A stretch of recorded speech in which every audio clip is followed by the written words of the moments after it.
Daily post Haryana देख रहे हैं आप और मैं हूं आपके साथ आकृति वर्मा। शेयर किंग राकेश झुनझुनवाला इस दुनिया से अलविदा कह गए। आज मुंबई के ब्रीच कैंडी अस्पताल में उन्होंने अपनी आखिरी सांसें ली। 62 साल की उम्र में ही राकेश झुनझुनवाला इस दुनिया से अलविदा कह गए। ऐसे में देश के प्रधानमंत्री नरेंद्र मोदी ने भी ट्वीट कर राकेश झुनझुनवाला को श्रद्धांजलि दी है। देश के गृह मंत्री अमित शाह ने भी ट्वीट कर राकेश झुनझुनवाला को श्रद्धांजलि दी है। बता कि 62 साल की उम्र में ही राकेश झुनझुनवाला का आज निधन हो गया। शेयर बाजार के दिग्गज निवेशक राकेश झुनझुनवाला आज इस दुनिया से अलविदा कह गए। वह लंबे समय से बीमार चल रहे थे। शेयर बाजार की दुनिया में राकेश झुनझुनवाला को बिग बुल के नाम से जाना जाता था, लेकिन दिलचस्प बात यह है कि उन्होंने जब ट्रेडिंग शुरू की थी तब बियर के तौर पर वह दांव लगाया करते थे। ये वो दौर था जब हर्षद मेहता को बिग बुल कहा जाता था।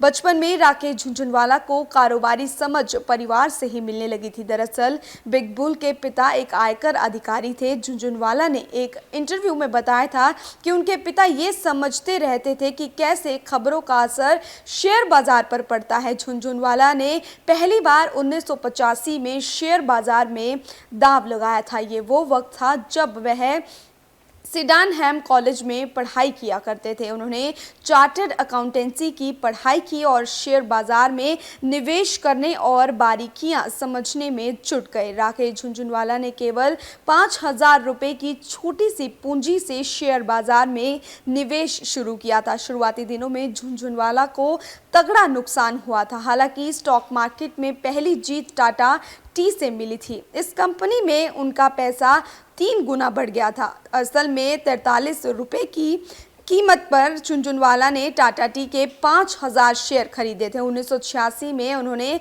इस शेयर से 5 लाख रुपए का मुनाफा कमाया था।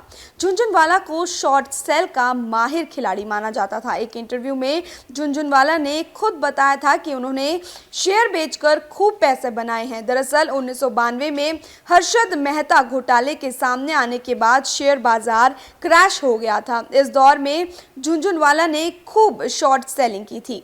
शेयर बाजार में झुनझुनवाला का सबसे पसंदीदा स्टॉक घड़ी और आभूषण बनाने वाली कंपनी टाइटन की रही है। यह टाटा समूह का हिस्सा है। इस कंपनी में हिस्सेदारी लगाकर उन्होंने खूब पैसे कमाए। 31 मार्च 2021 को समाप्त तिमाही के अंत में राकेश झुनझुनवाला के पास Titan, Tata Motors, Crisil, Lupin, Fortis Healthcare, Nazara technological, Federal Bank, डेटा कॉप, डीबी रियल्टी और टाटा कम्युनिकेशन सहित 37 स्टॉक थे। इस हफ्ते राकेश झुनझुनवाला के निवेश वाली आकाशा एयर ने अपनी हवाई सेवा शुरू की थी। बीते 7 अगस्त को ही आकाशा एयर के उद्घाटन के मौके पर राकेश झुनझुनवाला व्हील चेयर पे वहां पहुंचे थे। राकेश झुनझुनवाला ने एक बार मीडिया से बातचीत में बताया था कि वह ब्रिटेन के पूर्व प्रधानमंत्री विंस्टन चर्चिल, भारत के पूर्व प्रधानमंत्री अटल बिहारी वाजपेयी और अमेरिका के बहुत बड़े निवेशक जॉर्ज सोरोस को अपने नए घर पर डिनर पर बुलाना चाहते थे। उन्होंने कहा था कि ये उनका सपना है, लेकिन वो नहीं जानते थे कि ये कभी पूरा नहीं हो सकेगा।